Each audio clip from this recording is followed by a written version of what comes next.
Bonjour, nous sommes le mardi 3 décembre 2024 et le sujet est Stellantis et le départ de Carlos Tavares, son boss, le gars qui gagne 100 000 euros, pas par an, ni par mois, ni par semaine, mais par jour. Bien sûr, c'est le salaire et diverses options.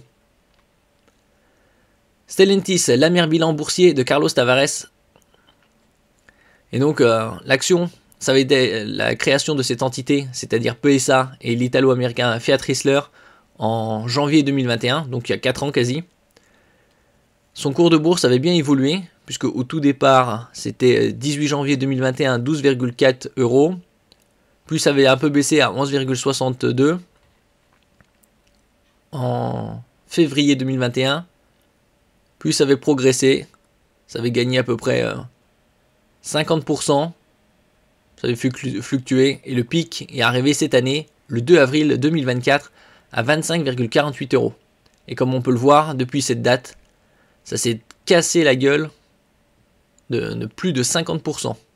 Là, c'est 11,73 le 2 décembre. Actuellement, le cours est à 12 euros pile poil. N'oubliez pas de vous abonner pour plus de news nationales, européennes et internationales sur ce monde merveilleux dans lequel nous vivons.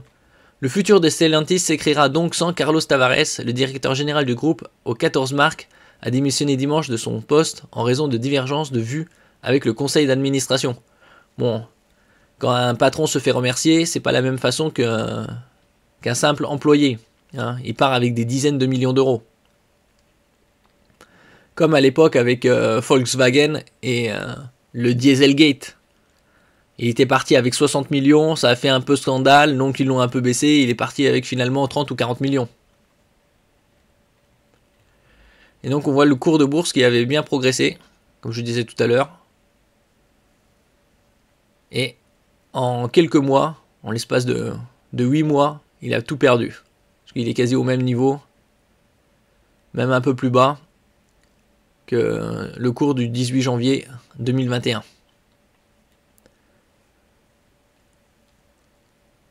La meilleure performance du CAC 40 en 2023, puisqu'en 2023, ils avaient réalisé un bénéfice record de 18,6 milliards d'euros. Quasi aussi important que celui-là de Total Energy qui était de 19,85 milliards.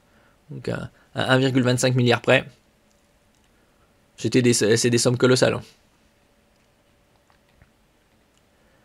Et donc l'énorme jackpot de Carlos Tavares en partant de Stellantis. Carlos Tavares a présenté sa démission qui a été immédiatement acceptée par le conseil de surveillance de Stellantis, mais le directeur général ne part pas les mains vides, bien au contraire. C'est comme toujours quoi. Les négociations ont dû être tendues hier. C'était à l'époque de l'article, c'était dimanche, ou écrit lundi. Lors de l'assemblée extraordinaire organisée par Stellantis pour décider de l'avenir de Carlos Tavares, qui ne fera donc pas sa dernière année. Mais s'il est intéressé à céder à Elkann et à l'Italie, il ne part pas pour autant sans rien. Carlos Tavares a en effet réussi à obtenir une retraite dorée, lui qui aurait été surnommé en interne le psychopathe pour sa gestion brutale des ressources humaines. Ouais, c'est toujours comme ça. Hein.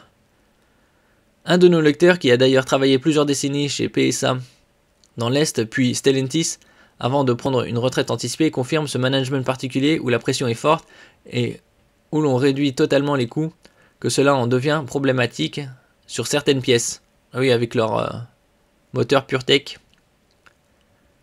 Donc Carlos Tavares part avec les millions. Donc comme je disais précédemment au début de la vidéo, le gars il gagne 100 000 euros par jour.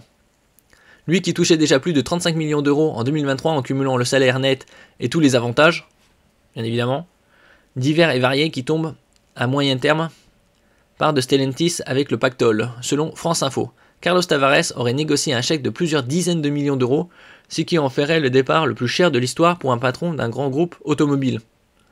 Ouais, faut comparer avec celui-là de Volkswagen il y a pas mal d'années.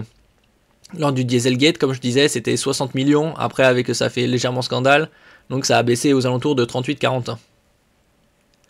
Il reste maintenant d'énormes chantiers à Stellantis pour endiguer la baisse de régime, redorer le blason de l'industrie en Italie, limiter la casse en Amérique et surtout retrouver un peu de sérénité dans la gestion des équipes tout en stoppant la course effrénée à la réduction des coûts.